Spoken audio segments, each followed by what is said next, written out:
Good morning, everyone. What is up? Welcome back to another live stream here, hosted by myself, Param, on our channel here, Buckeye Recovery Network. Whether you're watching this on YouTube or you're watching this on Facebook live, it is April 13th of 2024, and it's 9:15 Pacific Standard Time. So that's the live stream of this. Now, I know some of you watch this later, wherever you are, however you may watch this, you're welcome here. And I hope that the content provided in not just today, but all of our live streams provides you with the tools, the space, the access to create lasting changes in your life is something that we're going to talk about in depth today. So let me give a quick introduction about myself until we wait for some friends to pop on. You'll notice in the chat bars, some people will come on and say, that where they're from and kind of introduce themselves, and you'll kind of get an idea for who is here. For example, we got Beta there from YouTube saying, "What's up? Good morning." So the way this thing works is this. Oh, my mom and dad are in the house. Jessica's in the house. Okay, cool. We're getting going. So my name is Param. I have a master's degree in marriage and family therapy. I am a licensed addictions counselor, therapist. I teach at a community college level, at a local community college here in Orange County, California, teaching family dynamics, family systems, all that kind of stuff. I also coach high school basketball. That's kind of something that I've been doing for a long time now, about 15 years. And for those of you who it matters to them, I am in recovery myself. So June 13th of 2008 is the day that I don't just say I got, off of drugs and alcohol, because that's barely the tip of the iceberg. I say that's the day that I changed my life around, because irregardless of substances, there is a whole series of change that needs to happen. And if that doesn't happen, the odds of going back to drugs and alcohol is significantly high. So, oh yeah, we got some more people. So Jim, hey, how are you doing, bud? Hope you're doing okay. I've been checking up on you. With Sarah's been giving me updates. Hossein John, good morning. Cataline, always a pleasure. We got Alan in the house from OKC. He told me anytime he sees me on these talks, that means he's doing really well. So I'm going to hold you to that, Alan. Jalajun, always good to see you. And so my hope is that my professional background, first and foremost, my education. Second, my passion in this healing and transformative space. And lastly, my personal experience, being in recovery and just understanding this from the inside out creates the platform for me to be able to share some information with you with the intention of you listening and grasping on. I do this talk right before I come here. I do this talk for the program participants we have. And it's so funny, man. Like, let's just say there's 40 of them, right? 20 of them just do not care. I mean, they just don't care. It's like, this guy's annoying. He's telling us about changing our lives around. He doesn't know who we are. He doesn't get it. I'd rather be sleeping on a Saturday. That's the kind of things they think. 10 of them are kind of like in between. They're just like, oh, this is kind of cool, but like, I don't really want to do anything he says. But there's like 5 or 10 that genuinely take what I say and they think about it and reflect on it, make an action plan and do some stuff with it. And usually those individuals, I see them a year or 2 years down the line, they say, hey, thank you for those Saturday talks. You know what else they say? My life has gotten better. Not because of me. I'm not going to take credit for that, because if I take credit for those ones, I got to take credit for the kids that don't like my face and don't want to hear me talk. I'm not going to do that either.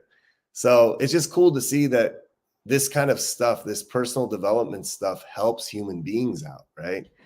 And so today it's a new talk. It's all new content. I created it.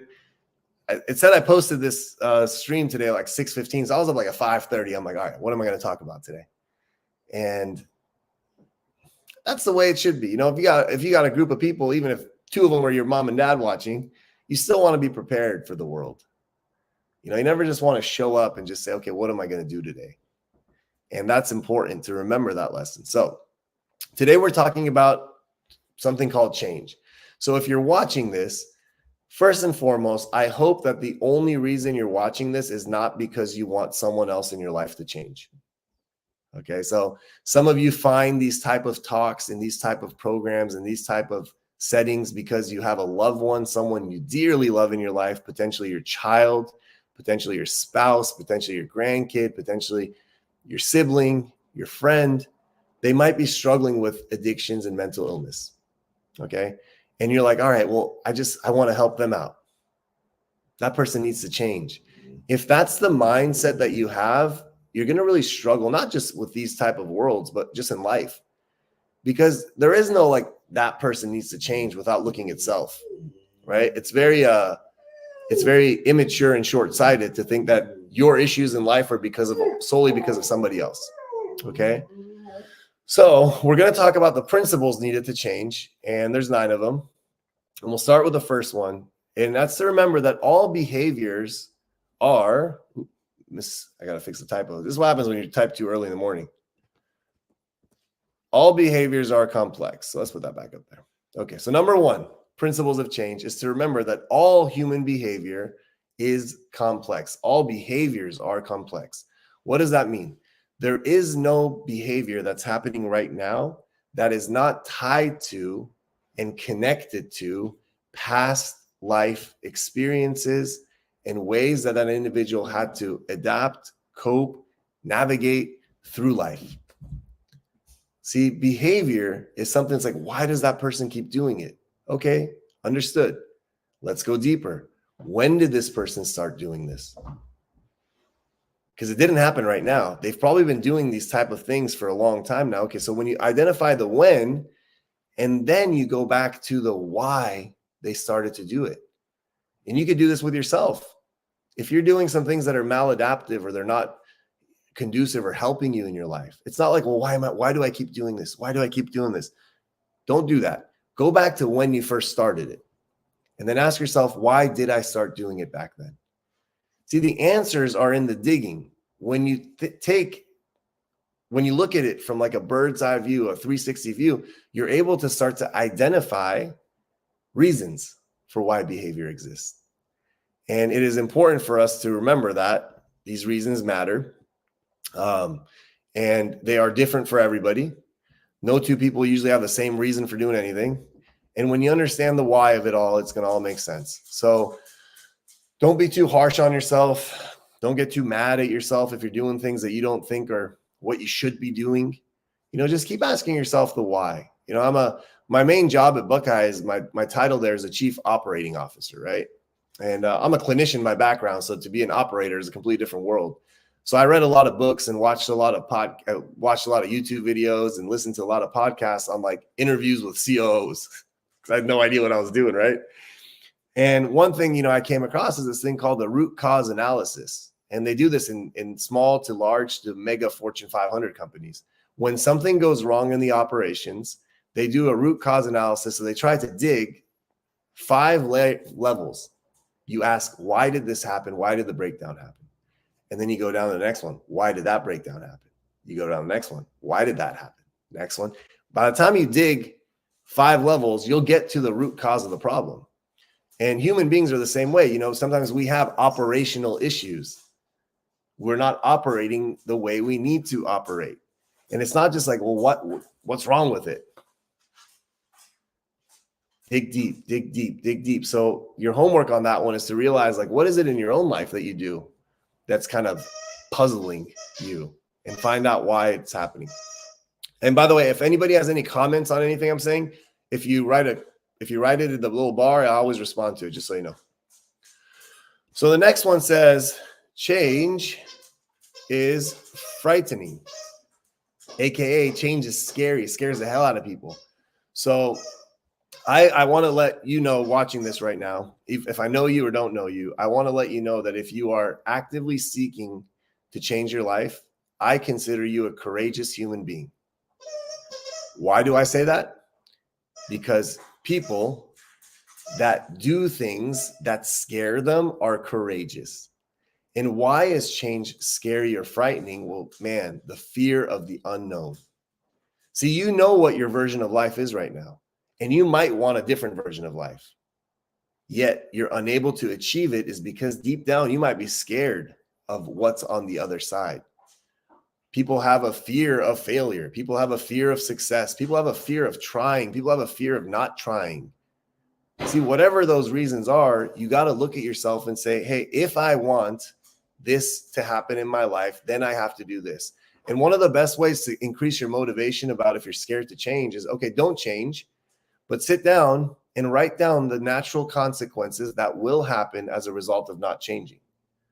Be honest with yourself. If I don't make the changes I need to make in my life today, what will my life look like a year from now, 5 years from now, 10 years from now? Write it all out. And then ask yourself a simple question. Is that the life I want? If the answer is yes, do you? I don't care. But the answer is no, then you got to keep tapping into that courage and doing what you have to do to change and overcome that fear. And if you don't know what it looks like down the line, like if you say 1 year from now, 5 years from now, 10 years from now, that's what I want my life to look like. If you don't come up with a destination, this is what's going to happen. Look at your past. Look at the life experience you had in your past. Look at all the different areas in your past and just know that your future is going to look the exact same way. And you might be saying, how dare you say that to me? Are you just projecting? Are you just guessing? No, man, nobody ends up in a specific destination without having a destination. We just keep repeating things that are familiar. There's a comment up here. Oh, Spearden. Maria, what's up? Welcome. Yeah, I'm glad you're identifying with this. Good, true. Most of the things I say hopefully are true. Most of the time. So the next one we have here is change must be positive. There's this guy named B.F. Skinner, which is one of the founding fathers of, more contemporary psychology. Did a lot of work on something called positive reinforcement.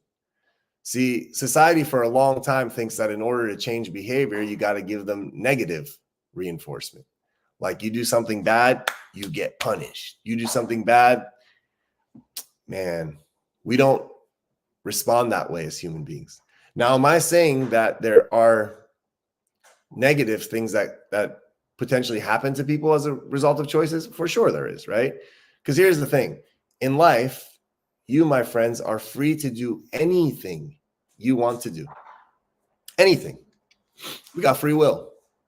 However, you are not free from the consequences of those choices. Simple as that. So in life, you're free to do anything you want to do in life. None of my business. Just know that those actions are going to have positive or negative consequences in which you are not free of. So it comes down to a choice again. And, negative reinforcement, like I was saying, it doesn't work. It didn't work for anybody in human history. Look at all the kids that get sent to principal's offices. Look at all the people that go to jails. Look at all the people that get put on probation, on leave, blah, blah, blah, blah, blah, blah, blah, blah, blah. It doesn't work. And positive reinforcement creates the internal motivation to continue doing something. When you start to see positive changes as a result of the changes you're trying to make, you're going to do more of those changes. Make sure whatever it is you're trying to change, you find ways to enjoy it. And you might not enjoy the process in the beginning because you're looking for a specific outcome. But once you learn to fall in love with the process, oh my God, does the outcome take care of itself? You got to be process driven in life, not outcome driven. The process leads to the outcome you want. What did Jim say? All the good things in my life today is a direct result of uncomfortable change. Absolutely, man. Embrace the discomfort, and make sure that you enjoy the journey. Law of the universe. I do like the laws of the universe. The next one we got here is something that says, one of the principles of change, it says slower is actually better. And that kind of comes a little counterintuitive to people that are trying to change their lives, because most humans in our society today are addicted to something called instant gratification. Now, you might think that there's no addiction to instant gratification. Oh, there is.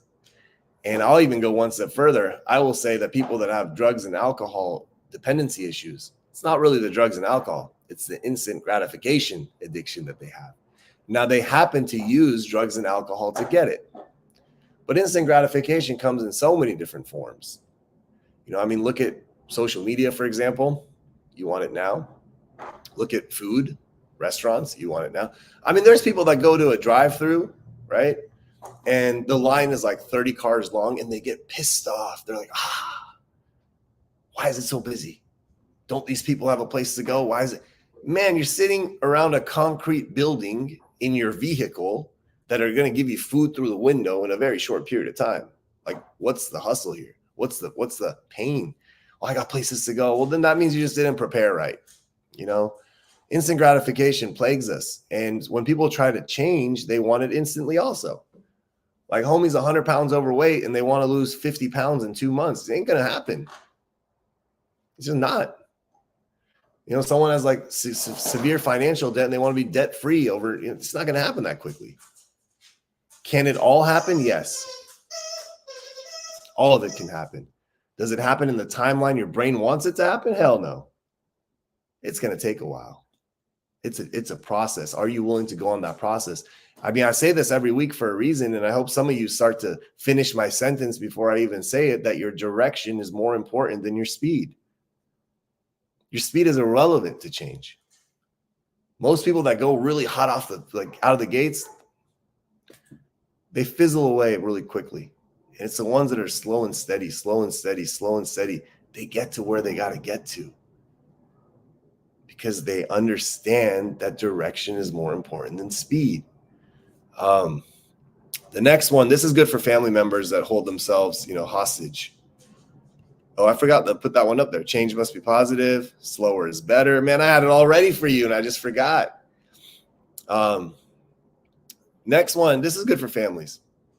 It just says know more and do better. So I want to go ahead and relieve all of you humans who are holding your past self hostage for what he or she or they didn't do well. Here's the thing, man. People do the best they can with the information they got at the time that they do it, right? So if you went through an experience years ago and right now you're looking back and like, God, why did I do it that way? Why did I put up with it? Why did I do this? Why did I do that? And you're holding yourself hostage for like what you did in the past. Let that go. Here's the reason why. You, my friends, did not know any better at the time. But here's the thing, and this is the catch, and I really need you to understand this, that in life, if you now know better, you are solely responsible for doing better. See, I always tell people there ain't no such thing as failure. If somebody comes back and has struggled or relapsed or had some behavior relapses and they're just pissed off at themselves, I'm like, all right, I'm sorry you had to go through that experience, but I'm also grateful that you had to go that experience. But here's the reason why. I'm only grateful if you tell me what you got out of it. See, if they don't take the experience and know any better, they will. I'm not saying might. They will repeat the past again. The same way you in your life have gone through an experience, didn't learn from it. Tell me, how did it go the next time it came back around again? I rarely ever feel bad for somebody that says, I don't know why this keeps happening to me. I really don't. And it's not that I don't have any empathy or compassion for that person, because they're not doing their due diligence of reflecting back on that experience, extrapolating and pulling the information they need in order to protect themselves and prevent that from happening again. Nothing in life just keeps happening to us, right? We have a part in everything that happens. Now, are there freak accidents in life? Yes. All right. We're not talking about the 1% situation or the 0.5% situation that may happen once in your freaking life. For the most part, it's all patterns. It's all routines. And until you learn the lesson, it's going to keep repeating itself. I'm a college professor now, so I could say this. The lessons in life continue to repeat themselves until you, the student, have understood its lesson. Now, some people do, some people don't. I really don't care. I work with family members that don't understand the lesson. I work with family members that do. The ones that do, they protect themselves. They make their lives a little bit better. The ones that don't keep saying, I don't know why this keeps happening to us. Human behavior is mysterious. It really is. Slower pace makes ponder more. Yes, slower is great. Glad that you guys are all going slow. Nothing wrong with pondering, as long as pondering leads to changes in behavior. We can overthink situations and get nowhere. Kind of like the car that just keeps spinning. That's what kind of thinking too much does. Thinking followed by action based on those thoughts. That's the move. Now, the next one we have here is something called your change requires structure. Now, this is a kind of a different aspect to look at, because a lot of people, they have a negative connotation to the word structure. They believe that structure means restrictive. Structure means lack of freedom. Structure means lack of creativity. And structure means lack of spontaneity. None of that is true. See, in order to change, we must be disciplined and have structure. If you don't, you're going to fall back to your old ways. What do your old ways produce? The same outcomes they did in the past. So if you want your future to look different, you must implement some structure in the present moment that will allow for that change to take place. And here's the thing. Someone says, I don't want to live a structured life. I want to have the freedom to do what I want to do, where I want to go, all that kind of stuff. That's okay. Within the world of structure, you can structure and plan time for spontaneity. It's not like one or the other. It's not a binary choice. It's not 0 or 1, black or white. It's not structure or spontaneity. It could be structured spontaneity. If that doesn't make sense to you, this is what I mean by it. If you have a structured daily discipline routine, Monday through Friday, Monday through Saturday, on Sunday, blank out like 6 hours to yourself to do whatever you feel like doing that day. Going wherever you feel like you need to go. Just relaxing however you need to relax. Because if you don't do it that way, you're going to start setting up times to just do what you feel like you do. Here's the thing, man. Nobody in life ever gets to where they want to get to in life by always doing what they feel like doing. Most of the time, you don't feel like doing most of the things you don't want to do. Right? So we got to force ourselves to go through. Structure allows that to happen. I'm really big on structured and sober livings. I really am, because the individuals that are there they need it the most, right? I've been there, done that. They need it the most because their life has no structure. Like I used to wake up at like 11 in the 11 a.m. every day. I was sleeping at like 2 or 3. 11 is waking up like, what am I gonna do today? Probably just drink a bunch of alcohol and do some drugs. That was it. And today, like I wake up at like 5:30. I'm grinding. I'm ready to go. You don't just go from that to this without structure. Daily progress over time. In sober livings, they need it. And I mean, that's one of the reasons why I wake them up so early on a Saturday, is to let them know that this is a life lesson. But the other reason is because there are sober livings out there. Many of them, probably thousands of them, just around where we live. Some of them don't care about structure. You wake up when you want to wake up. You sleep when you want to sleep. You go out when you want to go out with whoever you want. Some of them don't even care if you use substances or not. Right? And I don't believe in that model. I mean, how is that going to change a person's life? So structure on a daily basis is one of the biggest life hacks to creating change. And if you don't have a good relationship with structure, I want you to rewind the tape to back when and where you created that thought process, because we all thrive with structure. Human beings, the communal society we thrive by structure. And by the way, for some of you that are like the creative types, the writers, the musicians, that it needs to come to you. I will tell you this, and you don't have to believe me if you don't want to, when it comes to the next thing I'm going to say. So sometimes they think, well, my inspiration comes whenever it comes. I just can't sit down and do it. I know authors like Stephen King's one of them. John Maxwell's one of them. They write a few pages every single day. Go listen to them talk about it. They write a few pages of their books every single day. They don't wait till the inspiration comes. They don't wait till the enthusiasm, motivation, the creativity comes. They just write. Good musicians, they don't just say, well, I'm just going to play music whenever I feel like it. They play music because they play music every day. So those artistic, creative ones, even though you see them and you think they're just like free spirits or whatever they are, they're not. The really good ones live structured. You look at these great athletes. Oh, they're just so talented. No, they're not. They got a structured training program. They have a structured diet. They have a structured recovery program, like rest program. Nothing that great people do comes out like outside of structure. Everything I do in my life is structured. And I don't feel rigid. If anything, I feel free. I feel free to have that structure in life. So I really encourage you to start building some structure in your life.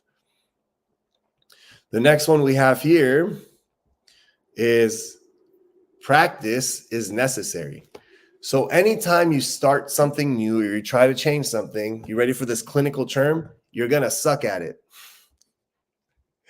That's as a high level cerebral clinical, terminology that I can use for this conversation.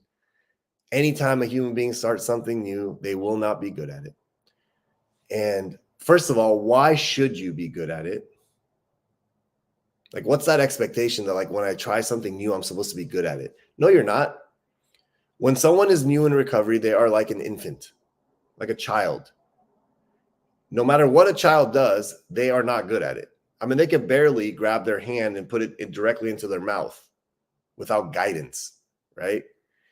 And we understand that about a kid, but when it's like a 20, 30, 40-year-old person, we're like, they should just be good at it by now. Like, I know kids that like they've never had a job in their life, and I'm not even exaggerating.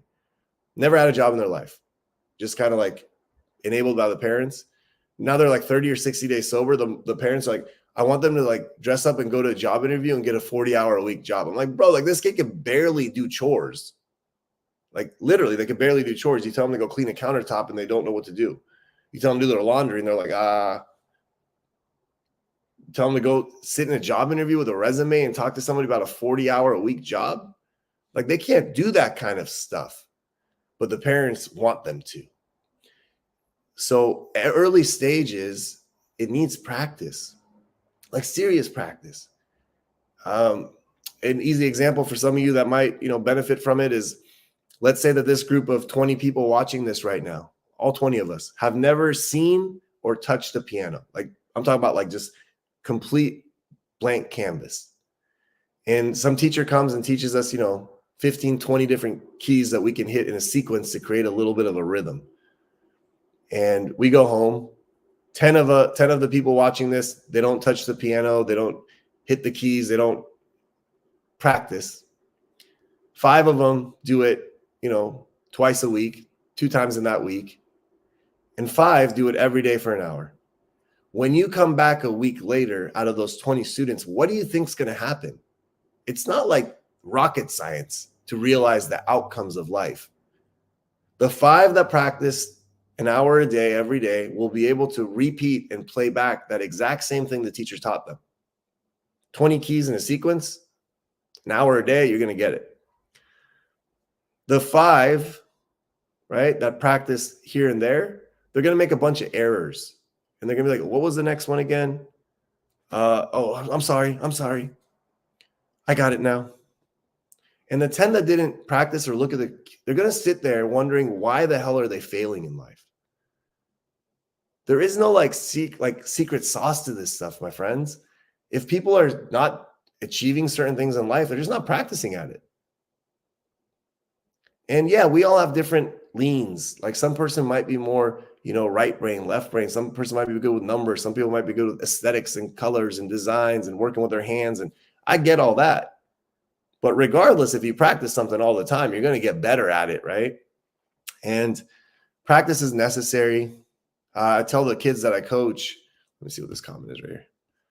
Jacob, oh man, saved my life on multiple different occasions. Jacob, first of all, I know you're doing well these days, and I want to let you know I'm proud of you. That's important. And I don't know if I saved your life on multiple different occasions. You know, let's just say you were probably in a dark place and struggled a little bit, and I was there to give you a little compassion, but you're the one that saved yourself, dude. You know, you got people in your corner that cared about you, and then you started to care about you, and then, oh man, perfect thing. And by the way, if you're ever wondering why, when someone writes something like that, why I wouldn't take credit for, you know, you say you've saved my life on multiple different occasions. Unfortunately, if I take credit for that, I have to take credit for those individuals I've worked with in the past that unfortunately didn't make it. So I got out of the taking credit game a long time ago when I first that lesson for the first time. So Jacob, proud of you, bro. Keep on keeping up. Jose, and practicing what I learned helps me understand my shortcomings and where to get more improvement.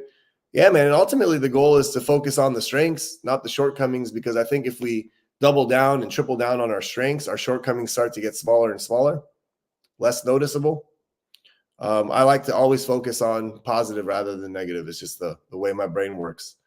The next one we have here is, this is a good one. It says that new behaviors must be protected.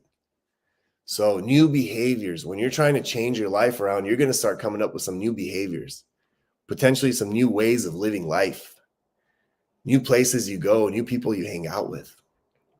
As a byproduct of all that, you're going to start having some changes in your life. However, think about how long. So let's imagine we have a scale here. Where we go? Scale. Ooh, okay, scale. Hold on. Visual learners. We have a scale here. I'll get back a little further. On this side of the scale, on this side is all of the years you've lived a certain way, right? 20, 30, 40, 50 years. On this side of the scale is the changes that you've made in your life for the past few weeks, past few months, maybe past year. Okay. If you don't protect the heck out of these changes, which side is going to win? Every time the old you is going to win if you don't protect the new you. The new you cannot be exposed to the people, places, and things that caused the old you to become who they became. And there's certain times you can't kind of restrict yourself from everyone, right? So you got to learn how to set boundaries. We'll talk about that. We always have. And you got to protect that. And also we protect ourselves from our internal thoughts, the damn things our brain tells us about ourselves that aren't true, that are not true. You're not good enough. You're not smart enough. You can't do it. Blah, blah, blah, blah, blah, blah, blah, blah, blah. None of that's true. So please, please, please, please, please learn how to protect yourself. Protect your change. And the last one here that I have is something called small successes are big. So it's a little play on words. When people are trying to make change in life, it's usually a drastic change. Usually. It's a change that is a completely different world from the world they were living. Now, on the way to there, so if you have big plans in life, you better expect big failures. Like the bigger your goals, the bigger the problems, right? Because there's so many things you have to overcome to achieve them. So what happens is people make these lofty, big goals and dreams and visions for themselves. And, you know, a few weeks goes by, a month goes by, sometimes a year goes by, and they're not there. And guess what they do? It's not working. Not for me. When in reality, if every single time you achieved a small success, you celebrated it. You know, I have a good example here. We were in back in 2008 when I was, you know, participating in some treatment program. We walked off to the grocery store. So this was in Irvine. We walked off to like a Albertsons that was really close to the house. That's what everyone did in the afternoon. And we went to go buy some food, you know, and I remember telling the cashier, I'm like, hey, lady, I'm 10 days sober today. And she's like, good for you. And I said, no. I don't think you got what I said. I'm 10 days sober today. And that even includes alcohol and weed. Nothing. And she said, well, good for you. But here's the thing. To that lady, that didn't mean anything.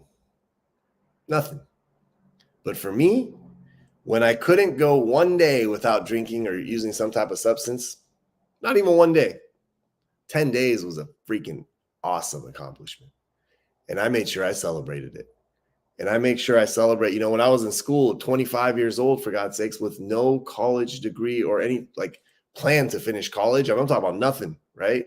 Nothing, just some community college units. And I wanted to get a master's degree, right? To go from that day to become, I'm like 7 years away. So if I'm going to class and the master's degree is not coming, man, that's discouraging. But you best believe I celebrated the hell out of that first class I passed. See, the little steps make the big ones. If you're trying to lose 50 pounds or 100 pounds, if you don't celebrate the 5 pounds you lose, you're not going to lose that 50. You can say I'm wrong, be like, well, you know what? I've done it before in the past. Okay, well, did you keep it? You know, that's another thing. A lot of people change and they're like, well, I've done it in the past before. I'm like, all right, well, there's one thing about changing, but maintaining change is just as important. Just because you did it in the past doesn't mean you're capable of doing it, because you've never demonstrated the ability to hold on to it. So that's an important thing to think of there. But make sure that you celebrate the small, small, small victories. Let's see what I want to read this because it took some time to write it. So I'm extremely positive woman, and I believe it's allowed me to manage and strive and handle the heartbreak of loving an addict, but it has taken a toll on my mental health. Now I'm processing my own work and healing to break free of this horrible cycle. As a sober person all my life, it's been an emotional, traumatic life. With my husband now, we are separated, and that will be the biggest uphill battle, letting go and letting God do the rest. So thank you for your bravery and courage to share, you know, a little bit of your truth to us. I'm glad that despite of the, you know, unfortunate experience of loving somebody who is at this time incapable of loving themselves, instead of externally focusing on everything that's going on there, you're starting to look back and reflect and introspect a little bit about your own self, your own journey, what took you to this space, and learning how to love yourself. Because when you love someone who doesn't love themselves, you stop to love yourself too. It's just a relationship that's void of any type of love. It's just a toxic, codependent dance that's just as addicting as any other drug in the world. So congratulations on, you know, your journey. And it sounds like you're making some work and making some progress, and it's going to be, you know, bumpy. Like we just talked, you're making changes. So this talk is really applicable to what you just shared right now. And my hope is, and I'm confident that if you apply what we talked about, that you will be able to one day experience the change in your life that you've been wanting so desperately to achieve, you know. And my hope is for your significant other, ex-husband, husband, separated, whatever it is, I hope that one day he finds what he needs for his life too, you know. And if the roads come back together, you know, good on you guys. And if they don't, at least you got on a road for yourself that leads you to a destination that you deserve to get to. So thank you for sharing that with the group here. So all that being said, today we talked about the 9 principles of change. Number 1, all behaviors are complex, so don't judge them too easily. Number 2, change is frightening. It takes a lot of courage to change. Number 3, change must be positive. I don't believe in negative reinforcement. Number 4, slower is better. Stop falling into the trap of instant gratification and the need to make things happen now. It's BS. It's not real. It'll never happen. Number 4, know more, do better. So don't hold yourself and your past self hostage for the things he or she or they did not know. However, now that you, in this moment, know better, you are responsible to do better. Nobody else. Number 1, the next one, change requires structure. You know, structure is not restrictive. Structure is not a way to make you feel that you don't have freedom or creativity. Structure allows you to do all of that. Practice is necessary. You will never be good at anything in life unless you're willing to practice. You know, I tell the basketball kids I coach that you play the way you practice. If they have an expectation to play a certain way in a game, if they don't practice that way, they will not play that way in a game. Kind of goes back to the piano analogy. If someone expects to sit in front of a concert hall and play a piano song, yet they don't practice it, they won't. It's not like they just freeze and it's like they forget. They just don't know it to forget it. The next one is practice is necessary. That's what we just said. And after that, new behaviors must be protected. That's your responsibility. If you give your power away, don't blame the person that took it. And the last one is small successes are big. You got to celebrate them.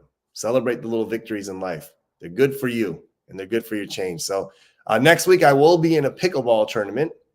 On Friday, I'm doing men's singles. It's a national tournament. And Saturday, I'm doing men's doubles. So I won't be here. And I look forward to seeing you in 2 weeks. And then I don't have pickleball until June. So we go, 6 or 8 weeks together again. And then I travel and then a little bit and then travel. So the first few years of doing this, I hadn't found pickleball yet. And now I have. It's like you guys are kind of up there with each other competing. But I will promise you that anytime I'm not doing that, you are my priority. And as I always say, I love and appreciate all of you. Thank you for, joining me in this hour. I hope you found some value in it. And as always, look forward to supporting you in your healing, recovery, and transformation journey. Adios.